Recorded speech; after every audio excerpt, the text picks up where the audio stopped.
Nós já estamos aqui com Elivaldo Barbosa. Elivaldo, boa tarde. Boa tarde, Joelson. Boa tarde, Eli. Boa tarde ao deputado Assis Carvalho, que você já apresentou aqui conosco, já está anunciou, conosco, né? o deputado federal Assis Carvalho. Elivaldo, você está acompanhando desde ontem a votação, o julgamento da presidente Dilma Rousseff lá no Senado, marcado por polêmicas, marcado por discussões, por muitos debates. Tem sido tenso a discussão. Debate acalorado, inclusive, né? No Senado, e a tendência é aquecer ainda mais. Hoje, a fase das testemunhas é encerrada, é uma fase importante. No final de semana para, e na segunda-feira, o que se tem de previsão bastante, de repercussão muito grande, é a presença da presidente afastada para, no plenário, se defender e estabelecer um debate com os senadores que são os responsáveis pelo julgamento do impeachment. O governador Wellington Dias estará lá no dia em que ela estiver no Senado, né? Exatamente, confirmou presença. Ele deu uma agenda, se não me engano, no Rio de Janeiro. De lá segue para Brasília, onde deverá acompanhar a sessão do Senado. Ele foi senador, inclusive, se ele não tivesse sido governador, estaria lá até agora, porque ele foi eleito em 2010, né, até 2018. Com direito a votar, julgar a presidente. Ele conhece bem lá os caminhos. Os caminhos lá do Senado. Olha, e quem também estará lá, o deputado federal Assis Carvalho, está aqui conosco hoje, mas presença garantida em Brasília no dia em que a presidente Dilma estiver no Senado Federal. Deputado Assis Carvalho, qual a importância desse gesto? A presidente no Senado fazendo esse pronunciamento, falando aos senadores. Falar com o povo. Acho que a sociedade, cada vez mais, tem que compreender o que é que está por trás dessa situação. Não há crime de responsabilidade. Isso está uma questão praticamente resolvida. Agora, a força política que a presidenta perdeu na Câmara e no Senado é que está utilizando o modelo parlamentarista num sistema presidencialista. Quer dizer, eu não tenho maioria no parlamento, logo não posso governar. Imagine isso virando moda nos estados, onde você vai colocar praticamente governadores a ficar dependente das assembleias, ou nas prefeituras. Quer dizer, no momento que um prefeito perde maioria numa Câmara, isso lhe dá o direito de fazer o invencionismo, cria uma situação qualquer e, a partir dali, você derruba um prefeito. É um precedente muito complicado. Uma situação qualquer, a reprovação das contas do Tribunal de Contas da União? Primeiro porque o Tribunal de Contas da União, ele é órgão auxiliar. Quer dizer, ele emite parecer, não houve julgamento até o momento. Depois que você aprecia as contas de 2014, ela vai para a Comissão Mista do Orçamento, que não foi julgada ainda, está lá, mas não foi julgada, e a partir daí ela é votada no plenário. Ora, não passou nem na CMO, quanto mais no plenário. Então, não há esse documento de 2014 julgado, mas o mais grave, ela não está sendo julgada por 2014, porque pela própria lei você não pode julgar por aquilo cometido em mandato anterior. Eles tiraram uma situação de uns decretos de 2015, que foi esses decretos, a prestação de contas de 2015, ela foi apresentada no Tribunal de Contas em abril de 2016, não foi nem sequer apreciada pelo Tribunal de Contas. Então, não tem conta reprovada nem no tribunal, naquilo que está sendo julgado no momento. Então, é um invencionismo, isso é um absurdo, você rasgar a Constituição brasileira, você utilizar o artifício porque não ganha nas urnas, porque não ganha, nem ganharam, perderam em outubro, e nem ganhariam hoje. E nem ganham em 2018. Então, eles só têm uma condição dos golpistas dirigir o Brasil. É no golpe, porque nas urnas, com o povo, eles não ganham. O deputado Heráclito disse ontem, aqui mesmo no programa, que discorda até da presença da presidente afastada segunda-feira no plenário, afirmando que isso seria uma forma de reconhecer o processo do impeachment, negando, inclusive, uma contradição em relação ao discurso de golpe que a presidente e os aliados afirmam aí durante essa tramitação. Pois é, eu acho que os golpistas estão com essa preocupação, porque eles fizeram um esforço muito grande para ela renunciar, ela não renuncia. Em 54 fizeram, Jânio Vargas se suicidou, ela não vai se suicidar. Porque a Dilma é a Dilma tem postura, tem história, lutou pela democracia, foi presa exatamente combatendo o golpe da época, e ela agora é vítima de mais um golpe. E o que é que os golpistas estão com medo? Porque vai ser uma audiência imensa. A Dilma, na segunda-feira, eu estarei lá, viajarei na segunda de madrugada, o governador Wellington Dias, o Brasil inteiro está lá levando a nossa solidariedade à presidente Dilma, e ele vai falar para o povo, vai explicar o que está acontecendo, que eles não querem. Toda vez que a gente informa a sociedade, eles perdem ponto. Do ponto de vista de pesquisa, é mais de 30%. Hoje, e está mensurado, é contra esse golpe. Então, cada vez a sociedade, a ficha vai caindo, ele vai percebendo o risco que está se colocando nesse país. Os golpistas não foram eleitos. Agora mesmo, nós terminamos de votar uma a primeira parte do orçamento, porque não foi concluído, conclui nessa segunda ou terça-feira, qual é a dívida por uma crise internacional, por um problema que o mundo inteiro sabe, não é uma questão local, o Brasil estava tendo para ser encaminhado para 2017. Era um valor da ordem de 60 bilhões. O Temer, na condição de golpista, encaminha uma peça com 140 bilhões de déficit. Quem é que vai pagar essa conta? Quer dizer, ele está recebendo praticamente um cheque em branco para poder pagar o preço do golpe e mandar a conta através de impostos, através de corte de áreas sociais, Minha Casa Minha Vida, Bolsa Família. Já cortou o Educação Sem Fronteira, que foi uma situação fantástica, redução do ProUni. Aí eu conversava com o reitor da Universidade Federal, desesperado, porque não há previsão orçamentária para 2017 para manter a expansão que nós tínhamos aprovado em medicina em Picos, que é para começar já agora no mês de setembro, em Parnaíba, e mais vaga prevista para Teresina. Então, é isso que está acontecendo. Quer dizer, eles estão pegando uma situação que o presidente Lula e o presidente Dilma melhora a vida das pessoas, estão agora aumentando a dívida, prejudicando a universidade, prejudicando a saúde, como a questão da 241, que é uma PEC absurda, uma PEC que tira dinheiro por 20 anos da educação e da saúde. Quer dizer, é um crime que estão fazendo contra o povo brasileiro. Então, agora, com uma outra proposta absurda, que é a questão da Petrobras, cujo objetivo é tirar o modelo de partilha. O que é a partilha? A partilha você pega 40% de toda a produção, ele é do orçamento da União, para ir para a educação, para a saúde. Estão zerando a partilha para ter só royalties para poder beneficiar as empresas internacionais. 90% de quem explora petróleo no mundo são estatais. E aqui nós também temos a Petrobras, que é estatal. Eles estão tirando esse poder para beneficiar as empresas da Inglaterra, do Japão, dos Estados Unidos. O dinheiro que era para ir para a educação aqui, vai agora para as empresas multinacionais. Mais do que isso, quando você tem uma Petrobras dessa, ela produz o navio, a sonda, gera emprego. Uma empresa que vem de fora, ela vai trazendo toda a sua sonda de navio de lá daquele que ganhou a concessão.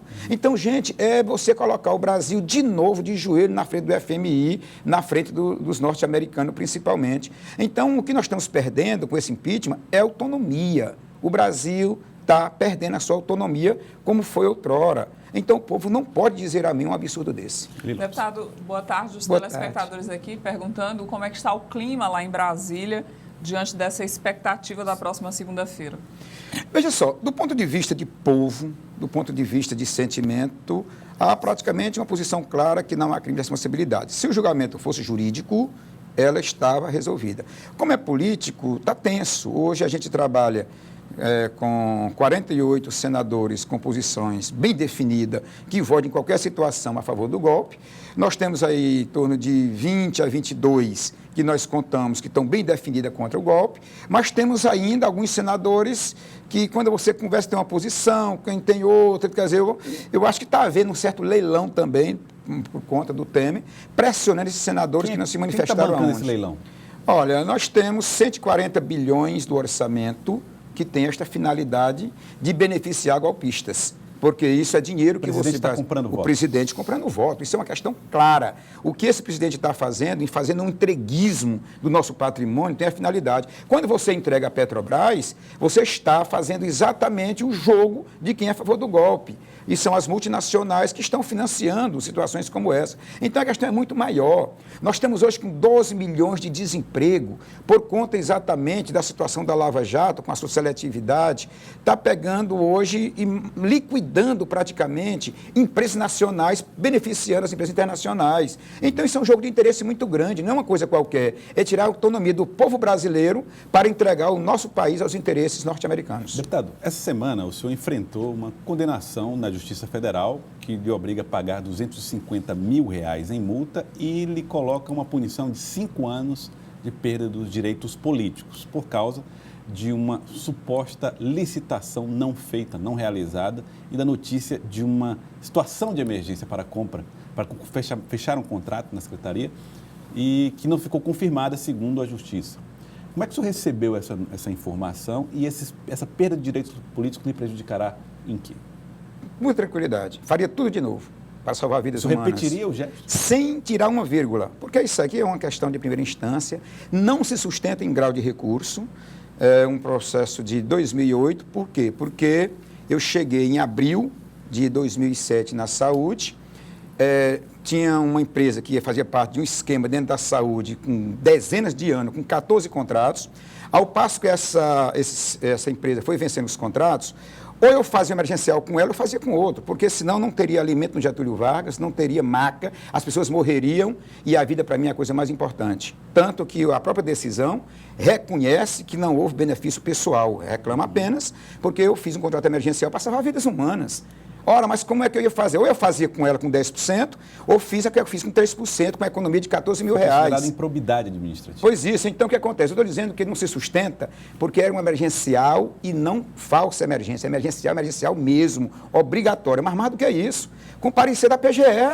Para que serve a PGE? Se a PGE deu um parecer e ela não tem validade na justiça, então vamos fechar a PGE, não precisa ter mais. Procuradoria-Geral do Estado. Certo. Então, sinceramente, eu não entendi a posição, eu não estou questionando o juiz, ele é uma pessoa muito séria, não tinha oportunidade de conversar com ele, mas houve um erro de julgamento, ele é injusto, ele é errado, tem parecer da PGE, ele foi econômico, 14 mil reais, foi emergencial para salvar vidas humanas, foi mais barato do que o que tinha lá, então qual foi o erro?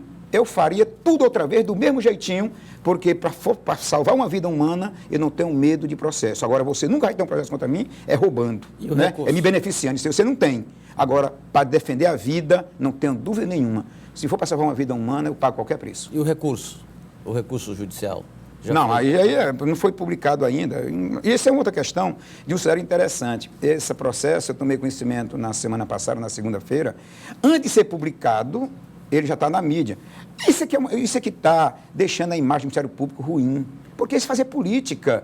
Eles não publicaram ainda, porque eu não pude nem fazer meu recurso, porque não foi publicado, mas já mandaram para a mídia e divulgaram isso. Lamento profundamente que o setor do Ministério Público chegue a uma situação de seletividade como essa. O senhor vai ter que pagar os 250 Não, senhor, eu tenho que fazer primeiro o embarque declaratório, não tem recolhimento disso. Né? Eu faço um embarque declaratório, que eu espero que seja corrigido ainda aqui, senão eu tenho um grau de recursos ainda em 2 instâncias. Então, aí é uma situação que eu não tenho dúvida, se não resolver no embarque declaratório, na primeira instância resolve, porque não tem sustentação legal. A decisão está errada, está injusta, porque eu estou sustentado em parecer da PGE, que é legalmente, constitucionalmente, quem tem que me dar parecer, porque se o parecer da PGE não tiver valor, a sociedade está pagando uma PGE, faz de conta. Então, esse processo não se sustenta. Mas você falou que não foi uma situação de emergência que a Justiça não reconheceu, disse que inclusive foi falsa a emergência. E eu estou lhe dizendo que foi emergência, porque eu cheguei em abril, em maio terminou o contrato, e uma licitação não se faz em 20 dias. Se não tivesse feito a emergência, quem ia fazer a comida do Getúlio Vargas?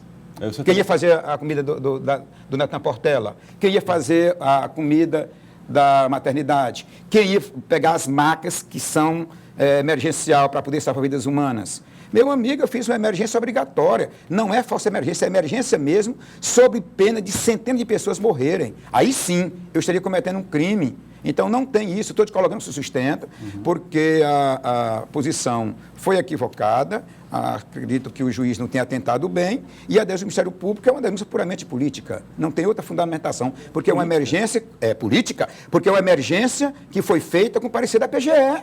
Então, qual é o erro que tem? O que é que eu faria? O grande problema é que tem sido do Ministério Público que estão fazendo com o Lula, com a Dilma, seletividade e perseguição. Mas é óbvio, não tem nem outra palavra. Tá, eu estou dando um exemplo, ela foi publicada na imprensa antes de ser divulgada na imprensa, antes de ser publicada. Isso é um absurdo. Isso é uma posição. É tão grave, algum setor do Ministério Público está sendo feito desse país, que agora eles mandaram um projeto de lei para a Câmara Federal, que inclusive o Gilmar, que todo mundo já conhece a sua posição política também, partidária, mas nem o Gilmar não aceitou o absurdo daquele, que é você, setor do Ministério Público, defendendo prova ilícita, mas se for de boa fé, elas podem ser validadas. O que significa isso? Pegar você, lhe torturar, para você dizer o que o Ministério quer, mas eu te torturei de boa fé, porque você tinha que dizer o que eu quero que você diga. Isso é coisa do século XV, do século XVI. Isso não pode existir, rapaz. Vocês estão querendo beneficiar, tirar a formalidade, por exemplo, uma gravação for feita com alguém e que hoje é considerada ilegal, passaria a ser legal nesse novo modelo. Eles querem acabar com a formalidade para privilegiar a informação que se consegue através da denúncia. Isso talvez privilegie investigações. Aí vamos por parte. Eu gosto de dizer que por onde passa um boi, passa uma boiada. Eles querem legalizar a questão de uma gravação ilícita, mas está dizendo que se ela for usada de boa-fé, ela está validada. Então, alguém pode dizer, olha, tortura você que é de boa-fé. Qual é a diferença? Não, mas ele fere um direito anterior. Não, mas não está dizendo isso. Ele está dizendo que qualquer prova ilícita de boa-fé, ela serve como prova. Fere direitos humanos. Mas, por exemplo, uma gravação que é feita que hoje é considerada ilegal. Não está dito isso. Porque é formal. Não está dito isso. Está dito que prova ilícita de boa-fé está validada. A prova ilícita de boa-fé pode ser no cinturão, na palmatória, na gravação. Apenas que atenta aos direitos humanos. Atenta aos direitos humanos. O grande problema é que tem setor que o direito humano não vale mais. Você prende uma pessoa, faz uma investigação dele, enquanto ele não diz o que você quer, ele não sai da cadeia. E o normal é você ir para a cadeia depois de condenado. Isso não é tortura? Mas alguém tortura alguém de boa fé? Pois é, ele está colocando, é o que eu estou colocando, boa fé para torturar. Ele é que está dizendo. O Gilmar Mendes é que está dizendo isso. Aliás, o Gilmar Mendes foi para a empresa e chamou uma profissão cretina. Não sou eu. É o Gilmar Mendes, que vocês conhecem muito bem a posição dele. Eu não acredito que um jornalista de boa fé defenda um absurdo desse, rapaz. Nós já avançamos muito direitos humanos, o direito humano tem que ser respeitado. E quando você utiliza artifícios que agridem os direitos humanos, quem aplaude é cretino.